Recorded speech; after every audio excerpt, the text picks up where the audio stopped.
Welcome everyone to Medicine Grand Rounds. I'm covering for Madeline, who is away. But given today's infectious disease themed, I'm happy to host. For just announcements, this is this year's last, or this academic year's last Grand Rounds. So wishing everyone a wonderful summer after this. We'll start again in September. I will pass it over to Dr. Alhalu, who will be my co-host today, to introduce our speaker. Go ahead, Phil. So I would like to start by introducing Dr. Mourad. He's an infectious disease physician at St. Joe's Hospital. He's interested in medical education, and he's currently completing his master's in medical education at the University of Dundee. He's also, I think, working his way through Kubrick's movies, and will educate us today on some few common syndromes and antibiotic use, particularly sacral ulcers and pneumonia. And Omar, you can go ahead, and hopefully we'll generate a discussion about these at the end of the round. Right. So hi everyone. Yeah, I guess I just realized this is the last grand round, so I'll try to end with a bang, I guess. So the topic today is Dr. Broadlove, or How I Learned to Stop Worrying and Love Antibiotics. And if you've seen the movie, then you probably know that this is not an endorsement of the usage of antibiotics, but we'll get through that. So as Phil said, I'm really interested in medical education, and a big reason for that is antimicrobial stewardship. And so I hope with this talk to try to do some education around things that kind of we know in ID, but maybe are not quite as disseminated to the kind of general medicine community, and hopefully start some discussion about some of these topics. So,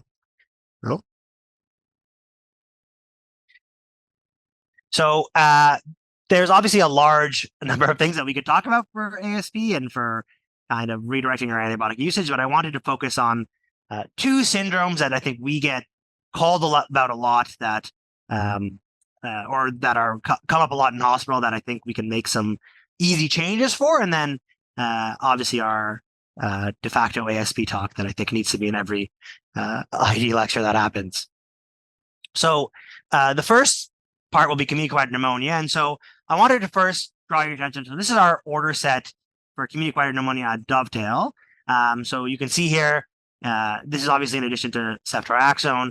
You would get azithromycin 500 milligrams once on day 1, and then you would do your 250 milligram step down for 4 days. So this is built into our system. So if you were to write community-acquired pneumonia admission on Dovetail, and I'm pretty sure it's the same at HHS, you would have this pop up, and you would click these little check marks, and you would move on. So I wanted to first talk about the two CAP guidelines that are probably the most widespread worldwide. And so those are the ATS or IDSA guidelines. So these are American guidelines, and then ERS, CSIM, so the European guidelines.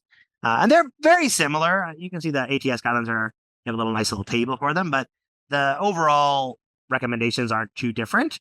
So it's a beta-lactam plus macrolide or respiratory propiconolone, and then the ATS has some modifications depending on MRSA or Pseudomonas risk that we won't get too much into. The big message point here is the beta-lactam and the macrolide. And if you actually look closer at the guidelines, if you look at the subtext and into the actual text, so this is what the ATS guidelines say. So AM, sulbactam, or cefotaxime, or ceftriaxone, or somehow ceftaroline, plus azithromycin 500 milligrams daily, or clarithromycin 500 milligrams twice a day, or levofloxacin, obviously. What you'll notice that it does not say is at any point to step down to 250 milligrams in any of our guidelines. This is not in the European guidelines either. Yet somehow it's made its way across every hospital in Canada as this pillar for community-acquired pneumonia admissions. And so we see it everywhere, and you saw it built into our order set. So when we're thinking about community-acquired pneumonia, it's important to think about the players. So what are the bacteria that are going to be driving your the majority of your infections, right? So this is our starters, if you will. So Streptococcus pneumonia, certainly the most common, followed by H flu, M. catarrhalis, Staph aureus, and then Enterobacter ECA, so that's your E. coli, Klebsiella. And these make up well over 90% of the organisms that are going to contribute for community-acquired pneumonia. So like I said, strep pneumo number 1, and these next 4 are in various orders depending on where you look. Among the atypicals, mycoplasma is the most common, and probably somewhere between 5 to 8% of pneumonias, followed by Legionella, which is dramatically less, and then chlamydia. Now, obviously, these testings aren't perfect, right? We don't do sputum cultures on every patient, and we don't do a mycoplasma PCR on everyone who walks through the door. So, we always take these with a grain of salt, but it's probably not too far off from the reality. The important thing to remember is that mycoplasma and chlamydia are extremely unlikely to result in hospitalization. And the reason that's important is whenever we have a patient who comes into hospital and the you worry is atypical bacteria, what you're saying is your worry is Legionella, right? I do not care about mycoplasma and chlamydia.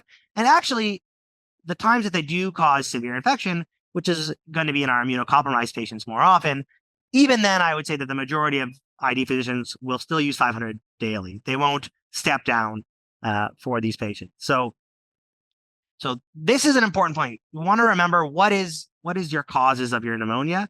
What is the therapy you're doing going to do? How is it going to help? So your amoxicillin and your ceftriaxone will cover your typicals, and then your azithromycin 500 milligrams daily covers your Legionella.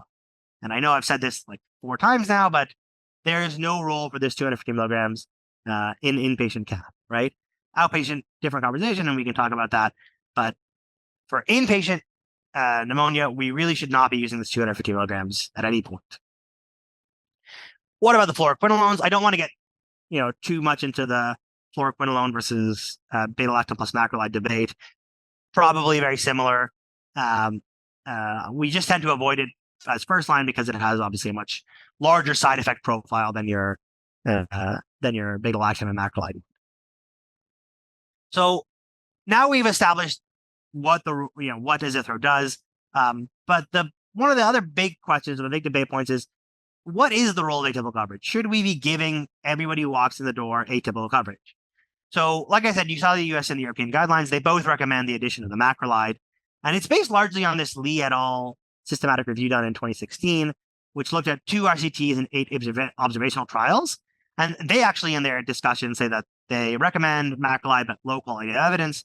But funnily enough, if you read the ATS guidelines, they list it as high quality evidence. So discrepancy within that already. Finally, at the largest RCT, which is the CAP-START study, did not find inferiority between beta-lactam monotherapy and combination therapy. So it's really all the other smaller trials that seem to favor macrolide, but our biggest RCT did not. And so just a bit more into this CAP-START study. So this was done in 2015 out of the Netherlands. And so this was for non-ICU ward patients over the age of 18.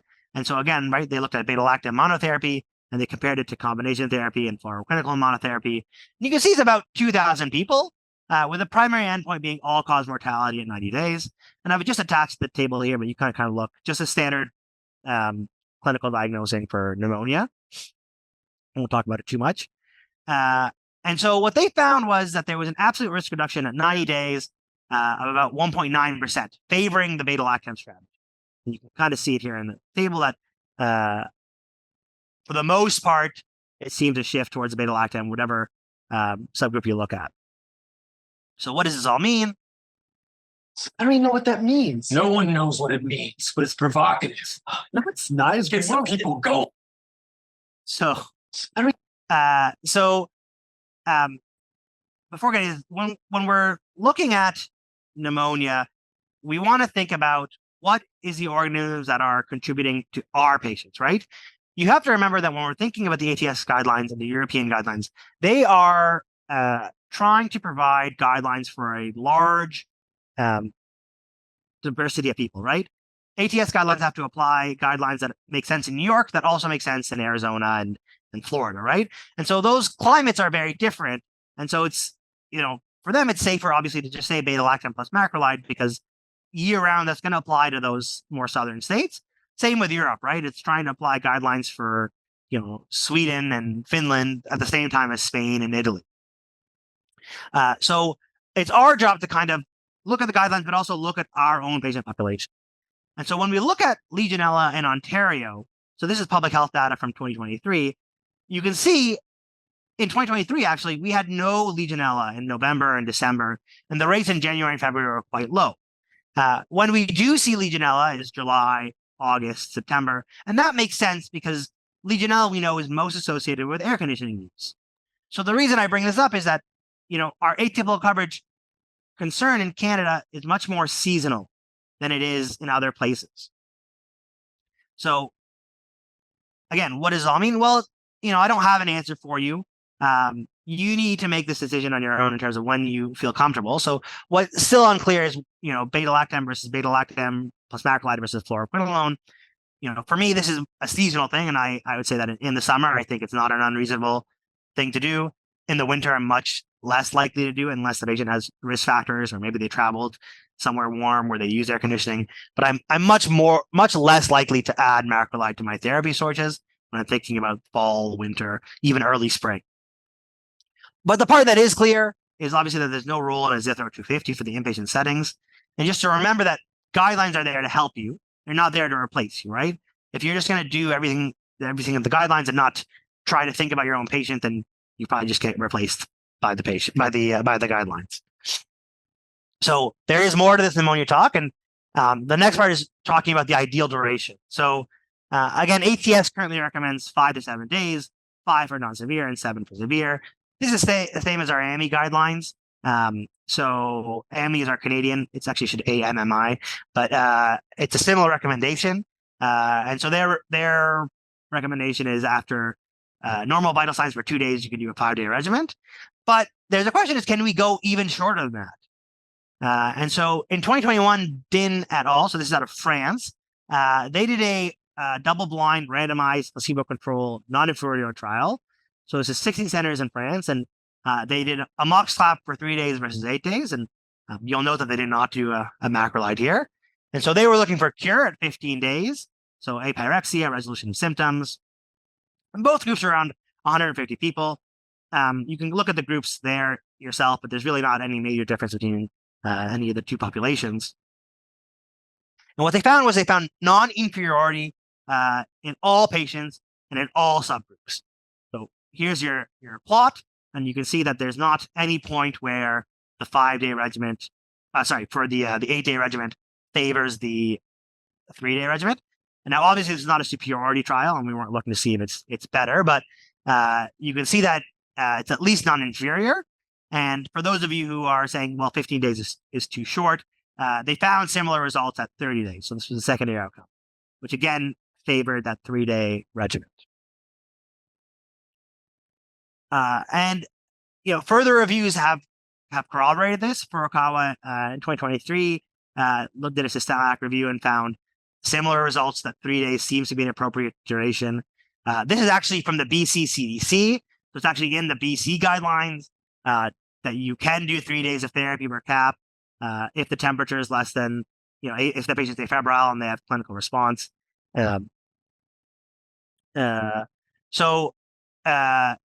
Similar. So this has become more widespread and more commonly used. And this is just a plug for AMI guidelines. So this is just for other short, the shortest duration you can use. A little outdated. It's 2021 and we have had some changes, but I don't want to talk about every single syndrome. But you can see here that it's similar. So I wanted to just do a little pause here and open the floor to questions about the pneumonia part of this before we move on to the next section. Obviously, we'll all do questions at the end as well, but if anyone had anything they wanted to ask specifically about the last section, I'd be happy to answer them now.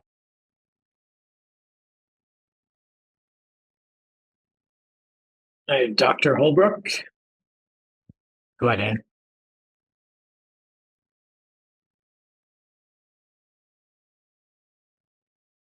Nope. Anne, if you're there. Oh, allowed to talk. There we go. Go ahead, Anne. Thereafter, thanks.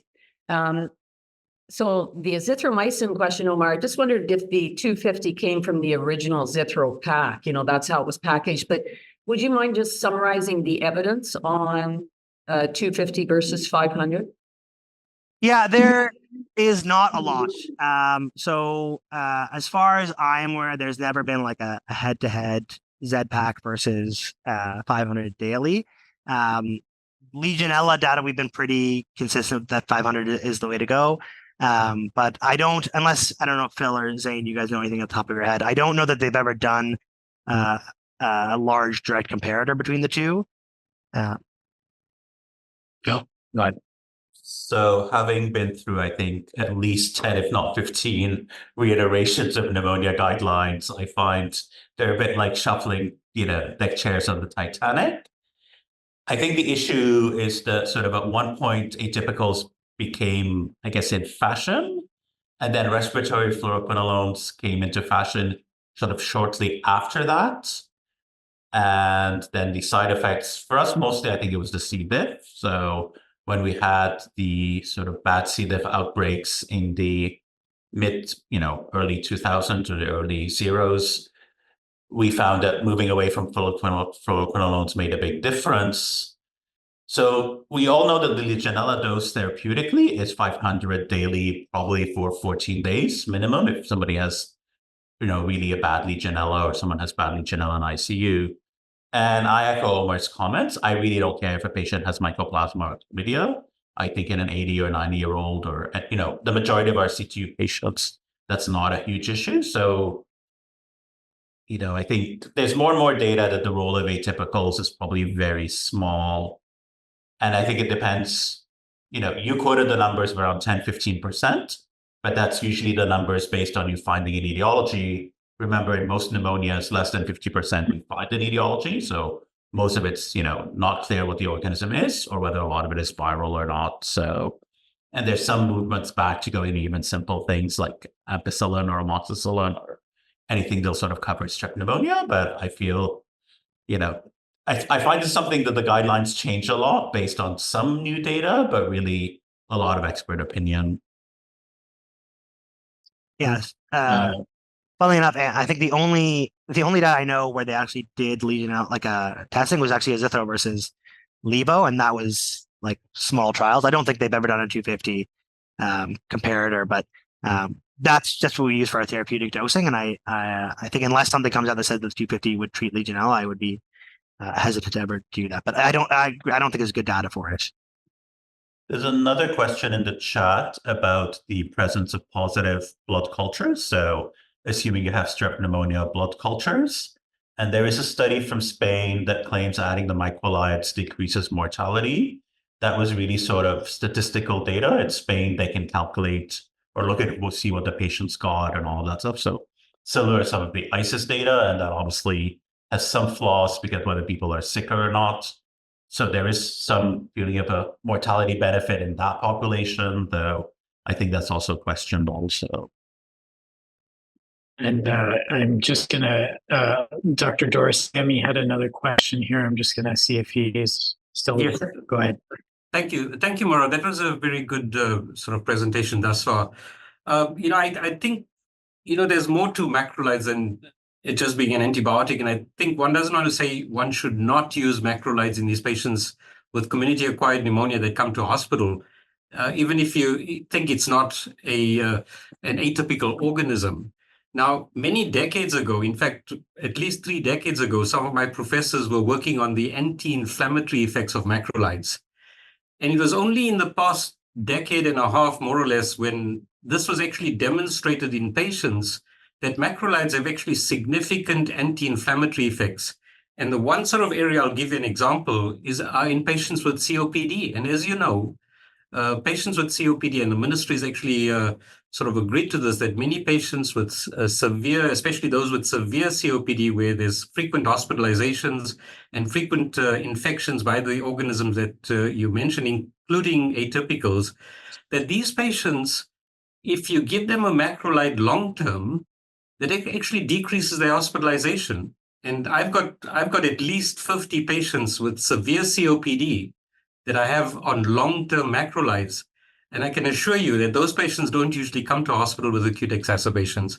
So I think we have to think about, and I personally, I'll tell you this, that when I have a patient with a pneumonia sort of severe enough to come to hospital, even if I don't think that this patient has got an atypical organism, I would actually include a macrolide in the dose as in azithromycin with the Z-pack. And I think that's where the 250 milligrams probably comes from. It's when the Z-pack had actually come out, because that's a 5 doses of 250 milligrams, the first being 500 milligrams. So I think that there's still a reason why one should still consider a macrolide in patients with a hospital or with a community-acquired pneumonia that are sick enough to come to hospital, even if you suspect it's not not an atypical organism, but something like pneumococcal, for example. So even if I know it's a pneumococcal pneumonia, now pneumococcus actually produces lots of exudate, because of all on the basis of its pathophysiology and all the exotoxins, etc., that it produces. So I think there's the definite role for some patients that get admitted to hospital for pneumonia should be considered for a macrolide, even at the doses that are lower, the 250 milligrams, with the initial being 500, that it does decrease their hospitalization or their period of hospitalization. Thanks, Dr. Dorsemi. I'll start and feel free, Omar. I think we continue to move on because we'll have time for questions at the end. I think we do understand there are anti-inflammatory effects of azithromycin. There is data, as you mentioned, for COPD, for chronic bronchiectasis, for chronic suppurative lung disease, for cough, hypersensitivity, where the anti-inflammatory properties plus the antibacterial properties do have a quality of life and probably even reduce exacerbation frequency. I think that has to be counterbalanced, though, for, again, all comers with CAP, because that is a huge antimicrobial utilizer in terms of a hospital-based setting. And, as Omar has presented, is, at least in RCT, suggesting in hard outcomes, you're not seeing those differences actually show up clinically despite a mechanistic potential. So, if there was even in a typical bacterial CAP, major change in clinical outcomes that would be associated with a macrolide, you would probably see that in a randomized controlled trial, which unfortunately we don't to this point. Maybe I'll turn over to Omar, though, to comment further. Yeah. So thank you, Dr. Sonley, for your point. I think, similar to what Zane said, I think the whole point of this is that you should be making your own clinical decision about your patients based on what you think is happening, and to not just fall back to these default order sets. And so I'm not here to tell you that, never do this or never do that, but it shouldn't be something that you just click a button and you don't think about these patients. And so, for Dr. Sonley, if you have those patients who are, these chronic infections or chronic COPD with these issues, I think that's reasonable. You think that's going to help your patient, but that's because you thought about it, as opposed to everyone who walks the door needs azithromycin 500 and then 250. That's a different conversation. And so this isn't trying to push people to make decisions. I just want people to think about why you're making the decision you're making, and why are you clicking that check mark on the order box, and does that make sense for your patient? But if I could just respond to that briefly, and I'm not referring to chronic infections as well. I'm talking about acute pneumonia. So many patients with acute pneumonia, especially those with comorbid illnesses that are at high risk for either dying or going to the intensive care unit and being intubated and ventilated. In other words, I'm talking of at least those with moderate to severe disease. I think, although I don't have data to support that it makes a difference to the hospitalization, but I can assure you it does make a difference. In my opinion, it does seem to make a difference to hospitalization of those patients that would probably have stayed longer in hospital.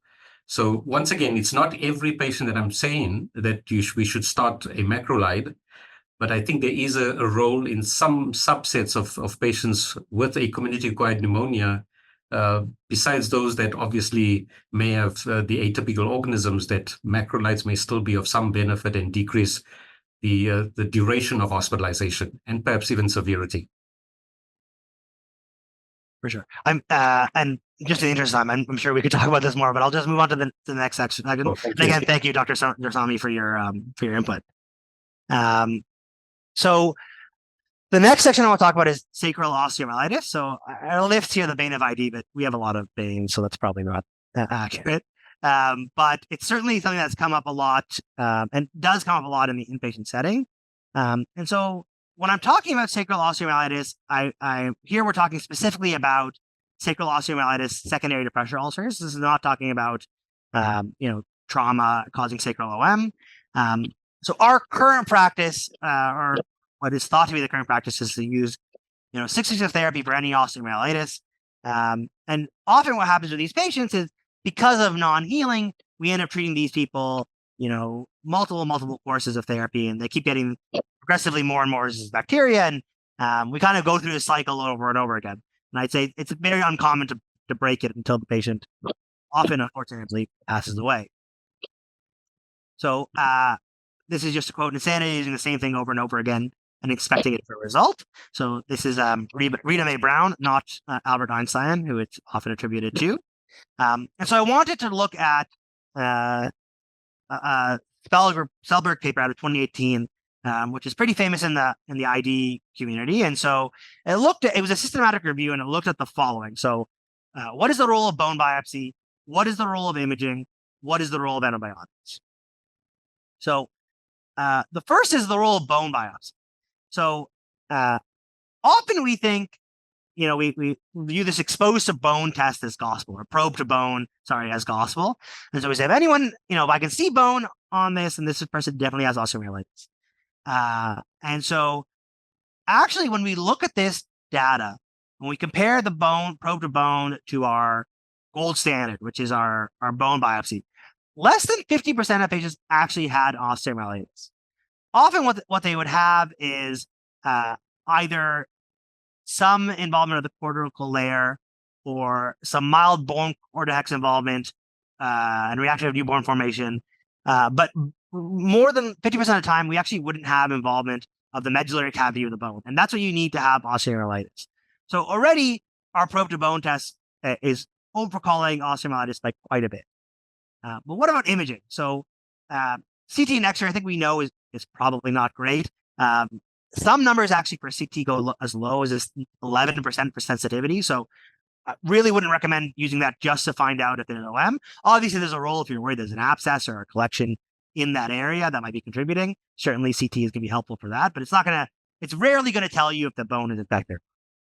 What about MRI, right? So MRI we often talk about as our gold standard imaging. And the sensitivity is very good. It's about 94 to 98%. So if it doesn't show you that you have OM, you probably don't have OM. But the specificity is not quite as reliable. And the reason for this is any bone marrow edema will flag on an MRI. And so you could have some inflammation or reactive bone formation without osteomyelitis. And so again, when we compare it to the bone biopsy, the specificity is as low as 22%. Now, obviously, this number varies, but the gist is that it's not a reliable test. I didn't talk about NucMed here, but we find similar results, similar sensitivity, similar specificity to MRI. So let's say that you confirm OM, right? You get a bone biopsy and it shows osteomyelitis. What do you do? What's our treatment choices here? And this is more complicated than you would think. Really, the gist is, in the absence of a surgical plan to cover the wound, there is really probably no role in antibiotics. The only time where it could potentially be helpful is in an acute flare. And so when we say acute flare, we don't mean an acute flare of the bone itself. Really, what we're talking about is an acute flare of the skin and soft tissue surrounding the bone. So it's really more often of a cellulitis or maybe a pediculitis than it is actually the OM that's flaring. If the wound is managed surgically and medically, then maybe some longer courses can be helpful. But even then, the data does not seem to favor 6 weeks. It's actually more probably that 2 weeks may be enough. And I want to just clarify what I mean by surgical management. Surgical management means a flap, right? We're covering the bone. And the reason this is important is, often when I get called about sacral OM, the question I have is, do you think me giving antibiotics is going to close the bone or cover the bone? Because if the bone is exposed, then the bone is at risk for OM. And there's really no point in just giving antibiotics unless you think that's going to close, which I think most people are reasonable. They don't think that that's going to close. So you need often plastics to do a muscle flap or a skin flap to cover the bone. And often plastics won't agree to do this unless you do a diverting loop. Reasonably, they don't want stool to go into their new flap. And you need this patient to be able to offload, right? So the surgery won't do this if that is not going to happen, right? Because they're not going to come and do a flap if this patient is going to be bedbound for the next 5-10 years, or it's just going to deteriorate soon anyway. So there's a lot of steps that you need to get surgery to agree to do something, and I could probably count on 2 fingers the number of times I've seen this happen successfully. This is just a statement, but I don't think we need to go too much. This is just a JAMA working group guidelines that just reiterated what we just said. So I did want to touch briefly on this Din et al. Paper of 2023. So this is the same Din et al. Who did the pneumonia study. And you can see that he is a big fan of shorter courses of therapy. And so they looked at 415 people in a quasi-experimental retrospective study, looking for optimal duration of antibiotics following surgical wound closure, divided them into 2 groups, 5 to 7 days of antibiotics and 10 days of antibiotics. And they found similar results, and actually maybe a bit better, favorable outcomes for the 5 to 7 day treatment group. They didn't compare it to 2 or 4 or 6 weeks, and so you can argue, would this have made a difference? Hard to say, but we can at least say that 5 was probably better than 10, and so longer therapy is probably not super helpful. And we saw that with the Spellberg review that probably these shorter courses are adequate. Again, this is assuming that we got surgical wound closure. So this is after surgical wound closure. And often these patients will get a lead-in of antibiotics before the surgery anyway. So just summarizing again for sacral OM, most sacral osteomyelitis cases that we're calling sacral osteomyelitis are not osteomyelitis. The role of antibiotic therapy is very limited, again, really only in inflammation or infection of the skin and soft tissue surrounding it. And that definitive management has to be a combination of surgical and medical therapy. And so often this is probably one of the ones where I say that we use the most antibiotics with the least return on investment.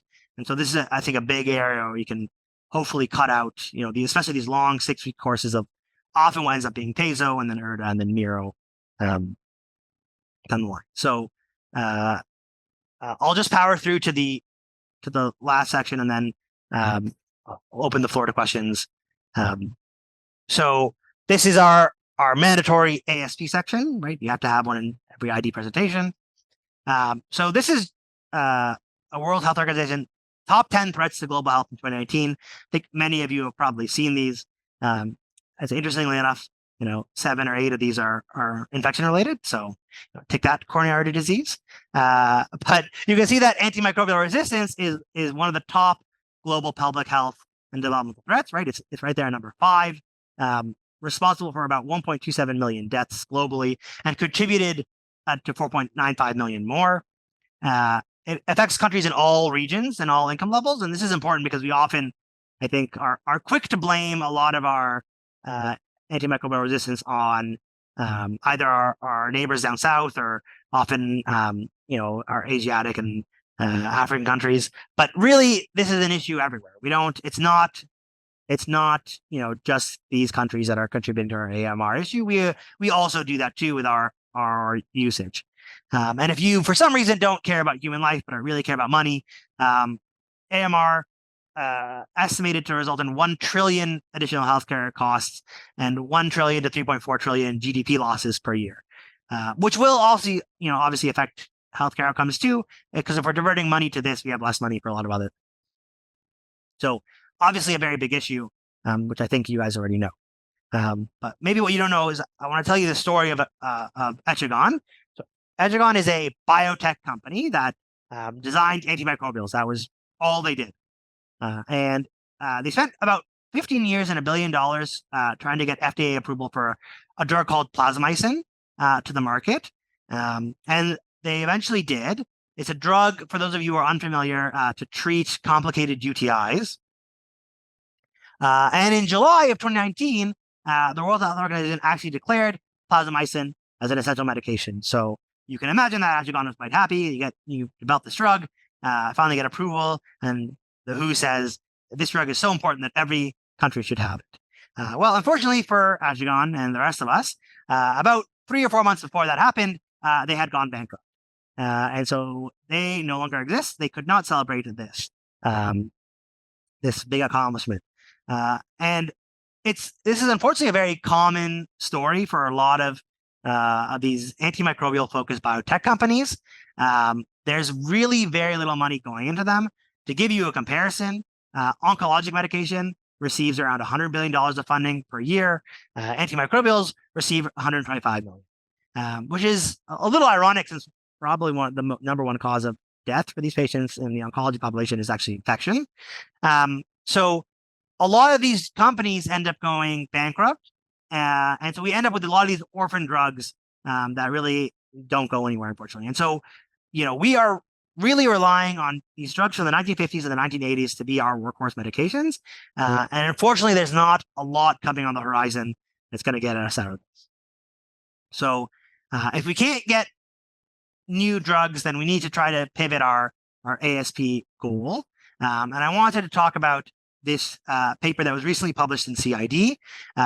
So it was actually the driver of this whole talk. And it looks at preventing new gram-negative resistance through beta-lactam de-escalation in hospitalized patients with sepsis, as a retrospective cohort study. So Teshome et al. Did this just earlier this year. And they looked to see, does beta-lactam de-escalation result in decreased incidence of new gram-negatives?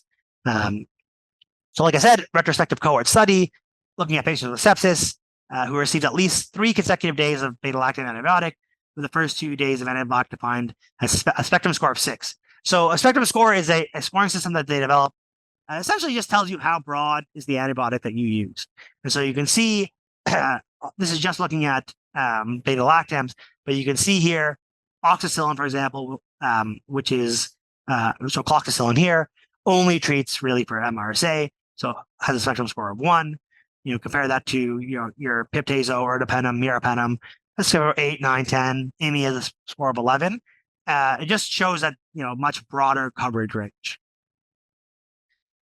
And so they were divided into 3 groups. So either they had de-escalation of the beta-lactam spectrum score, they had no change in the score, or they had escalation. The primary outcome, that copied twice, sorry. The primary outcome was the isolation of new drug-resistant gram-negative bacteria from a clinical culture within 60 days of cohort. And so clinical culture, obviously, is going to mean that it's either a sputum or a blood culture where a GMB popped up. And so there were 7,742 patients enrolled. And you can see here the division, 1,500 for de-escalation, 4,800 for no change, and 1,400 for escalation. And so of that group, 644 developed a new gram-negative resistance. Took about, on average, 24 days to do that, with an incidence rate of 1.85 per 1,000 patient days. With the lowest incidence rate was observed in our de-escalation group, 1.42, which may have been unsurprising. But the gist is that it showed statistically significant reduction in the development of new gram-negative organisms with de-escalation compared to no change or escalation. And so you might say to yourself, well, this is, this is obvious. Obviously, if we give people broad-spectrum antibiotics, it's going to result in new development of multi-drug resistant organisms. And maybe it is obvious, but we've never actually been able to show it. And so this is a big study, and that's the first one to actually be able to do that. And hopefully, now that we have some evidence that, yes, doing this is, when we give these patients these meropenems and our piptazones and we leave them on for 2 or 4 or 6 weeks, we are causing harm. I know the number wasn't huge. I'm not, pretending that it was like, we were seeing 500 more resistant organisms, but these things add up. You have to remember that, especially when we get into our we don't have drugs coming. So once these things get more and more resistant, oftentimes it can lead to direct mortality. Now, there are obviously a few major limitations. This was a single center trial. I think one of the biggest limitations, and actually probably underestimated how much gram-negative resistance we're getting, is that this relied on clinical cultures, right? So it relied on these bacteria growing in clinical specimens. I think if we had looked at fecal cultures and fecal samples, we probably would have seen much, much higher rates. Obviously, this is just me guessing. I don't know this for sure, but this would be my suspicion. And it did not account for covariance. So, if the drug lingered in the system longer than the 3 days, it still would have counted as just the 3 days. But, maybe they had some AKI or kidney disease and that imipenem lasted, well past the 3 days. So it's hard to say, based on that as well. And again, rather unsurprising, but always important to try to show, while this was not powered for this, the subgroup analysis did show that the longer the exposure to beta-lactam, the bigger the impact of de-escalation. So all this to say is that there are things that we can do to try to minimize our antimicrobial impact. And de-escalation is probably the biggest one. It's easier to do, and it's definitely cheaper than discovering new drugs. So now, after all this, the big question is, will you stop using broad-spectrum antibiotics? No, I don't think I will. So that's my talk. Thank you for your time. Please open the floor to any questions, comments, concerns. I would also like to yield some time to Phil just to talk about an exciting new initiative that we're actually putting out that is directly related to this conversation. Maybe I'll give you the chance to go ahead while we generate some questions, or hands can go up. But Phil, go ahead. So I think the important issue that, as much as we were debating the ceftriaxone plus or minus azithromycin, and I think there's a lot of passion on both sides of the field, I think missing the duration conversation of Omar's talk is even the more important one. So really for pneumonias, I think 3 days is enough. 5 is probably okay. And I know what we want to say 7 is too much, but 7 is probably the upper limit. And I definitely know at St. Joseph, my institution, we do get much longer courses, particularly in the patient, unfortunately, that was described earlier, where they get sick, they get intubated, they stay in the ICU for weeks intubated, and they're not getting better, not necessarily because their pneumonia wasn't treated. So continuing broad spectrum antibiotics is eventually harmful for these patients. I think the thing that Omar was alluding to is we've been working quite hard at St. Joe's to implement First Line, which is an app which gives you antibiotic advice in real time. I was very focused on picking specific durations, so no ranges, and specifically saying, 5 days, 7 days, and really encouraging people to stop the antibiotics. And we're hoping to launch in early July in the new academic years. And maybe we can open up to questions or comments on some of Omar's talks or content.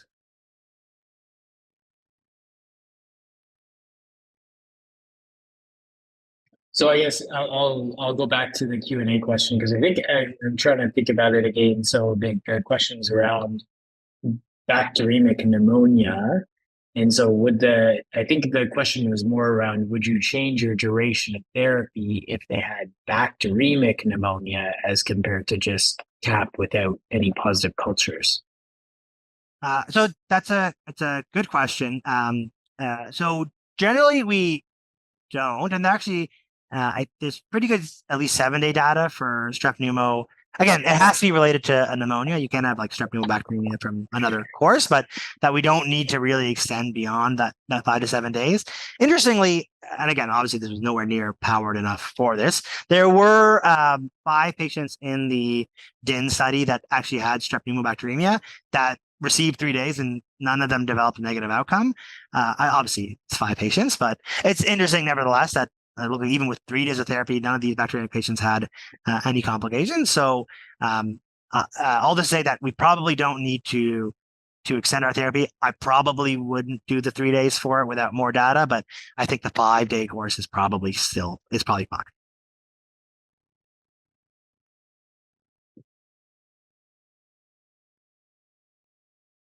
I'm happy to hear questions or any thoughts. I guess the one thing I may add, I think we have a great, especially in CAP, for example, we're fortunate. We work in a center that has pretty good access to things like viral testing, pretty rapid diagnostics.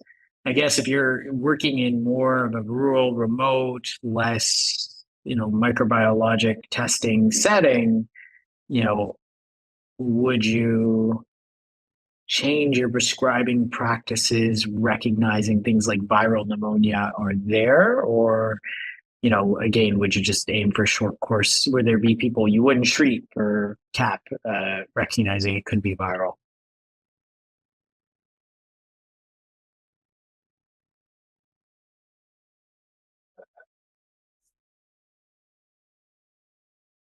Can I try to address that?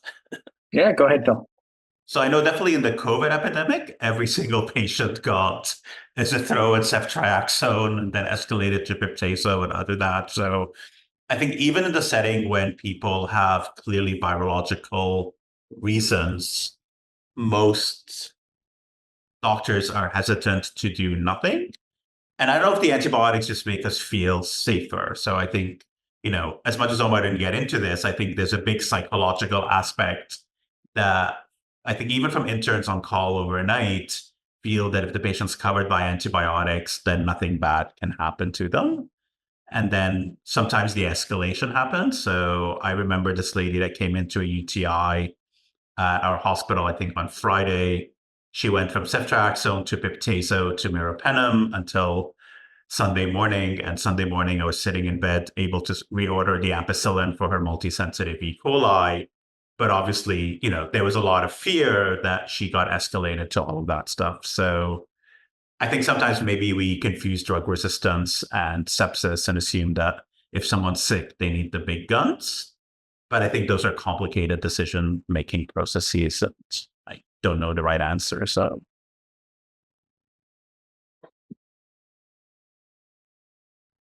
I think we definitely use too much antibiotics. I think all of us can probably agree with that statement.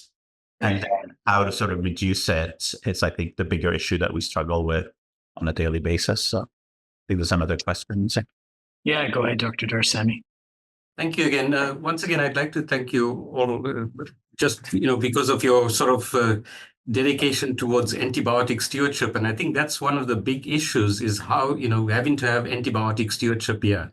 So I would just like to discuss some aspect of, how antibiotic resistance has come up, at least with certain organisms. And the one organism I have experience and having come from a country where we, at one stage in the late 70s and early 80s, we had the highest prevalence of penicillin-resistant pneumococcus in the world. And I was fortunate to have worked under one of my professors who was a leader and who's had probably the most experience with the pneumococcus. Now, if you look at, and I come from South Africa, and if you look at in the late 70s and early 80s, when we had such a high prevalence of penicillin-resistant pneumococcus, and all we had was benzyl penicillin, and in fact, my professors were giving higher doses of benzyl penicillin to these patients, like something between 20 and 30 million units per day. Whereas at that point in the US, they already had the third-generation cephalosporins, and we're using third-generation cephalosporins for community-acquired pneumonia. Well, in it, at least, I would say in about 20 to 30%, based on what I was informed about, that some of those patients with penicillin-resistant pneumococcus that were treated with high doses of penicillin did in fact recover. So it also makes sense that if you have a patient with a penicillin-resistant pneumococcus or pneumococcal infection, it does not mean that every pneumococcus in that patient is resistant to penicillin. And so that was probably one of the sort of explanations that why some of those patients that were treated with high doses of intravenous benzyl penicillin may have responded. Although, once again, there wasn't any further studies to look into that. Now, having said that in the US at the time when they were using the third generation cephalosporins, obviously they developed cephalosporin resistance and then had to go on to vancomycin when we in South Africa only had the first generation cephalosporins. So once again, you can see the escalation. Of course, those patients that, because of the use of vancomycin eventually developed VREs, and then the problem continued. So, so the point I'm getting at is that I think when we have certain infections, we have to think it out clearly as to what are the clinical probabilities of the particular organism that the patient may have. And I think, once again, it depends on the epidemiology and it depends on the sort of country or the region in terms of prevalence. So I think we have to base that in our decision as to our choice of antibiotics. And I can assure you that, for example, I've had one or two patients that came in with pneumococcal pneumonia, and this is over the past few years, and they got vancomycin as one. So they got ceftriaxone, vanco, and vancomycin, which, if you look at the prevalence of penicillin-resistant pneumococcus here in Canada, it's very uncommon. I mean, I've seen about 3 or 4 cases of penicillin-resistant pneumococcus over 20 years. So we have to look at the probability. We have to understand the epidemiology before we just do shotgun treatment. And I think that shotgun treatment is a main concern, or my main concern, for the development of drug resistance. And so, once again, like I said, the patients that I'd seen that were treated with vancomycin, in fact, didn't have penicillin-resistant pneumococcus. They had pneumococcus, and they responded because I changed the antibiotics. So I think we really need to look at epidemiology. We need to look at clinical probability, and avoid shotgun treatment. Yeah, thank you for comment, Doctor. I agree. I think there's, a number of factors. I think, as Phil said, I think people get uncomfortable with sick patients. They like to use big guns all the time. I think people often forget that strep pneumo can kill you, whether or not it's resistant. It doesn't need to be a resistant organism to kill you. I'd say, one of our most aggressive bacteria, which is invasive group A strep, is a pan-sensitive bacteria, but it's probably one of the few that will kill you in 24 hours if it gets a chance. So I think that's one issue. I think another issue we have is I think we unfortunately still don't have a very good grasp of what to do with some of our MICs, especially when they're intermediate, in terms of what does that actually mean. I think often we just assume that's resistant, but it's not the same. And so I think there's a lot of, unfortunately, there's still a lot of things we need to do on that, on breakpoints, and what does it mean and what should we be doing. So I think it's multi-factor, but I do think people get anxious and use everything they have available to them, which is why I think a lot of these drugs, we know that, for example, restriction strategies are very effective, because when you have somebody saying, no, you don't need meropenem for this, it stops a lot of meropenem use. So it's a multifaceted issue with a number of problems, but certainly people's anxiety is a big one and ends up causing a lot of inappropriate antibiotic use or over aggressive use, maybe I'll say. Thank you.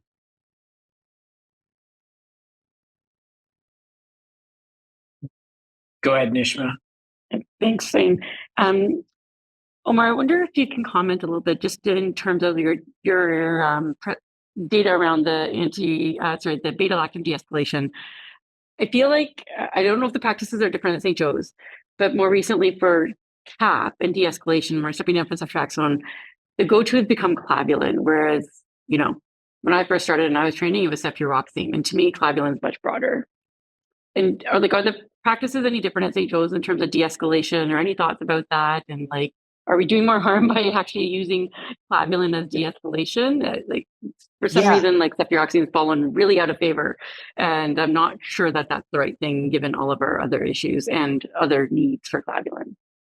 Yeah, I don't disagree with you. And if you look at just at the study, technically they didn't, amoxicillin didn't count, but it was 1 point away from being in that above 7 score.